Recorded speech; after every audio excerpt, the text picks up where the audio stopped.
faço questão sempre de reforçar o cuidado que a gente tem com a informação passada, né? Então, por exemplo, eu como carne, vocês acompanham, inclusive assistindo o programa. Mas a gente respeita aquelas pessoas que não comem. A gente tem aí os vegetarianos, a gente tem os veganos. Então não é porque eu não como carne que eu não vou trazer receita vegana e vegetariana no programa. Pelo contrário, a gente tenta trazer inclusive mais e cada vez mais e mais, porque o nosso público tem pedido muito. Não como carne todos os dias, mas umas 2 vezes na semana eu como sim. Então, respeitando aquelas pessoas que não comem, a gente tenta trazer com frequência. Eu não tenho diabetes, mas eu conheço muita gente que tem e tenho certeza que muita gente que nos assiste também. Por isso que a gente também tenta trazer sempre receitas diets. Receitas sem lactose, sem glúten, para aquelas pessoas que têm algum tipo de restrição alimentar. E eu quero chamar a atenção de você de casa exatamente por isso. Hoje tem muitas pessoas que elas abriram mão do consumo do leite de vaca, né? Por N motivos, e aqui não entra, né? A gente não vai entrar nesse mérito porque deixou de beber ou não. Mas enfim, tem muitas pessoas que consomem e não abrem mão do seu leitinho todos os dias, com café, com achocolatado, às vezes até na mistura de receitas. A mesma coisa vale para os ovos. Até muito tempo, o ovo era tido como um vilão.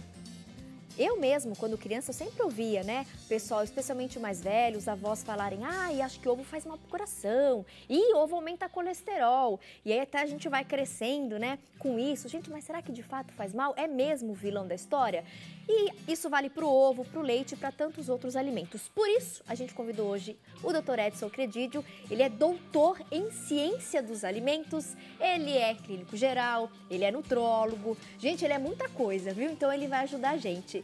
Seja muito bem-vindo, obrigada por participar mais uma vez conosco. Sempre um prazer recebê-lo, Edson. Prazer todo meu, eu que agradeço.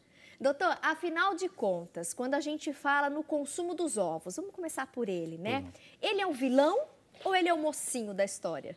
Ele foi discriminado por muito tempo, como você falou, e até essa descoberta foi uma coisa assim errônea, né? Porque foi feita uma necrópsia de um cadáver para ver, e ele detectou, a pessoa tinha morrido de infarto, e ele foi pesquisar, a artéria estava entupida, e ele observou que era colesterol, era gordura, falou, então era médico americano, como os americanos utilizam muitos ovos, falou, o ovo que entupiu a artéria, só que ele esqueceu que o americano coloca bacon nos ovos, e os ovos caíram nessa falácia de falar que é prejudicial. E o ovo é um alimento extremamente completo, né?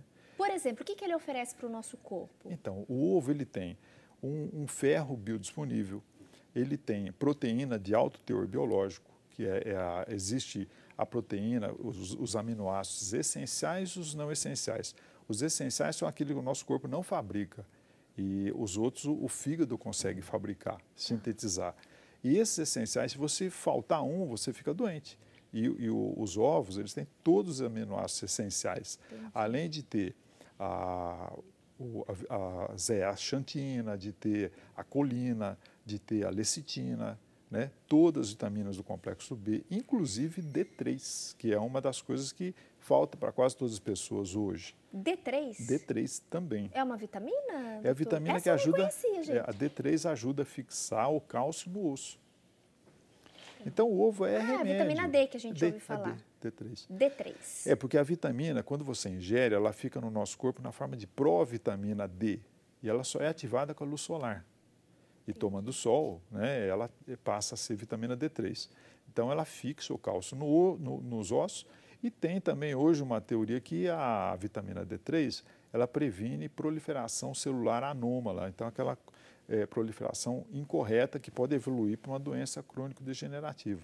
Perfeito. Doutor, você comentou que o ovo é rico em aminoácidos, portanto, o ovo é rico em proteínas. Proteínas. E aí, quando a gente fala em proteína, a gente associa a proteína, por exemplo, da carne.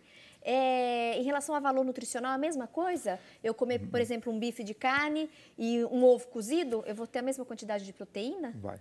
Um ovo, ele corresponde a um bife pequeno, né? Por isso que a dieta ovo-lácteo-vegetariana é excelente, porque tem o derivado animal, que fornece o ferro M, que é o que fica 100%, tem a vitamina, as proteínas e os aminoácidos que ficam também e são necessários de alto teor biológico, né? E a pessoa não tem necessidade de comer a carne. E ele não está necessitando também de uma reposição, porque o vegan ele precisa fazer reposição de ferro, precisa fazer reposição de vitamina B12, que só tem no reino animal, né? Então, se ele não fizer, ele vai ficar doente. Então, uma dieta que deixa o indivíduo doente, eu acho que ele não é completa. Então, ele tem que fazer uma complementação quando faz a dieta. Já a ovo lácteo vegetariano, ele não precisa de nada. Doutora, em relação à casca do ovo, e aí a cor da casca muda? De repente, um ovo ele é mais nutritivo, ele é melhor que um outro? Porque a gente tem aquelas mudanças, né? Por exemplo, a casca branquinha, aquela casca que é mais amarelada, um marronzinho, etc., né? Tem várias cores aí. Tem azul, tem, azul, né? Azul, é verdade. amarela, né? Vermelha. Muda, tipo, a quantidade de substâncias, de nutrientes desse ovo conforme a cor da casca ou não? Tudo igual? Tudo igual. O que muda a cor da casca é a raça da galinha. A raça da galinha? É, só. Que interessante. Então, dependendo da raça da galinha, é a cor do ovo. Tem uma casca. É. Mas a vantagem nutricional, os nutrientes, todos iguais. Perfeito. Doutor, a gente sempre ouve falar que é bacana você não comer os ovos todos os dias, né? Afinal, isso é mito ou é verdade? Você que entende de alimento, entende de ovo. Não posso comer ovo todo dia ou eu posso comer ovo todo dia? Então, os alimentos chamados construtores, que entram as carnes, ovos, leites, né, o feijão, que é alto teor proteico, oleaginosa, todos são construtores. São 2 a 3 porções dia, né?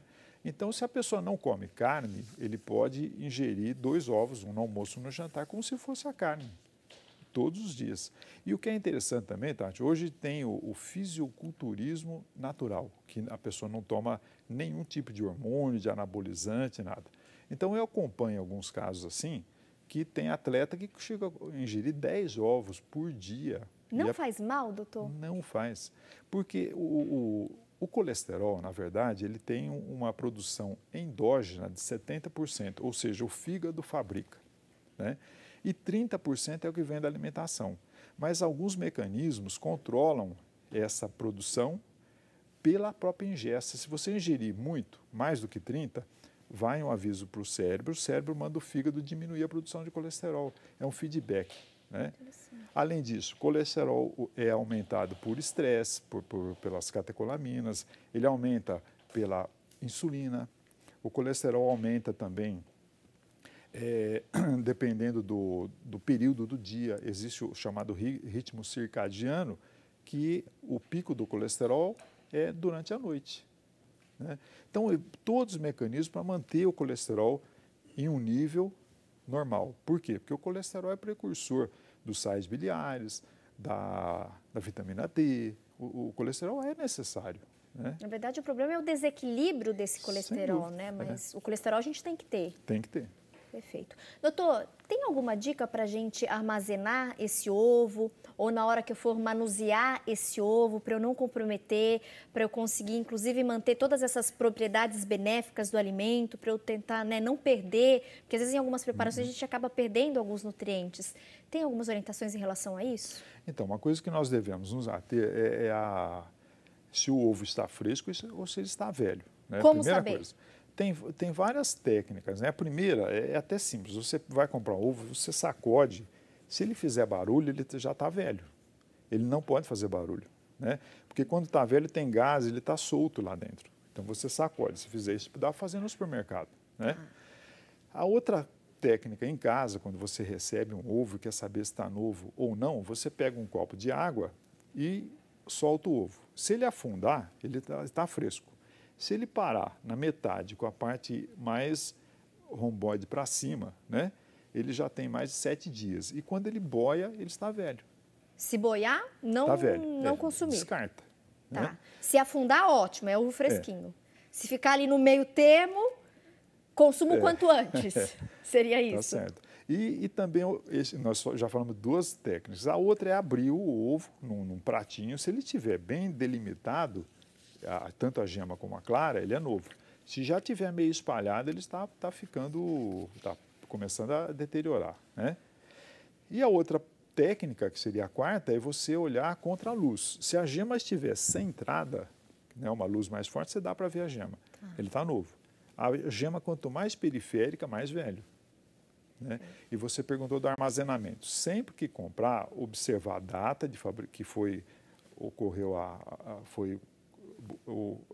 feita a embalagem e deixar na geladeira. Guardar na geladeira. Guardar na geladeira.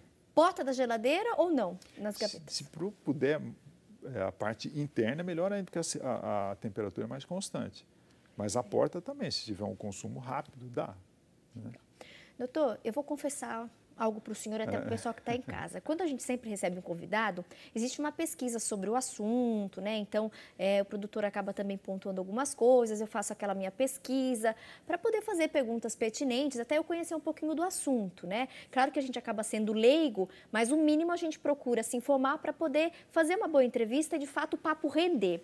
E aí, nessa busca, nessa pesquisa, lê aqui, lê ali, procura aqui, eu vi alguns artigos comentando, doutor, que o ovo faz bem para a memória, para aquelas problemas que têm mal de Alzheimer, alguma demência cerebral. Isso de fato acontece?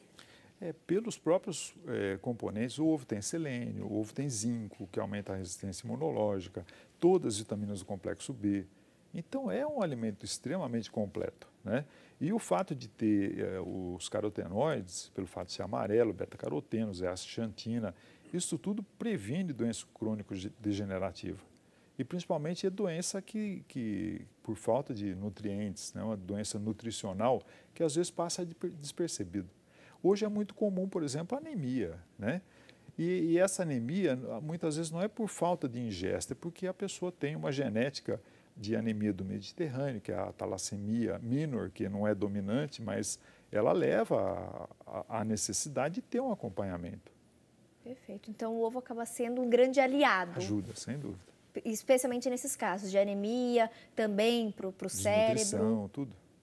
E o próprio, até é interessante, em animais, se você der ovos para cachorro, por exemplo, ele melhora muito. Às vezes o cachorro está, sabe, quase partindo dessa para melhor, e você dá o ovo, ele resiste. Eu sempre tive pastor alemão. O pastor... E você dá ovo para o cachorro? Dou ovo todos os dias. E ele está ali animado? Está muito forte. Gente, por isso que eu adoro esse programa, ao vivo. E chega a passar de 14 anos o cachorro, 14, 15. E o seu cachorro todo dia come o ovo? Ovo cozido? Não, cru. Cru? Eu dou ovo cru para o cachorro e ele come o ovo e a casca. E é impressionante. Você dá o ovo inteiro? Dá o ovo inteiro. Eu quebro no pratinho deles, né? E ele come. Tá interessante. Então. Eu adoro receber esses nossos convidados, sempre trazendo curiosidades, inclusive um pouquinho da sua rotina e dos seus hábitos e costumes. Eu vou fazer uma pausa rapidinha aqui no nosso bate-papo, mas na sequência eu volto para a gente falar um pouquinho mais sobre ovos e também sobre o leite. Tem alguma dúvida? Manda pra gente. Nós vamos esclarecer logo mais. Até já.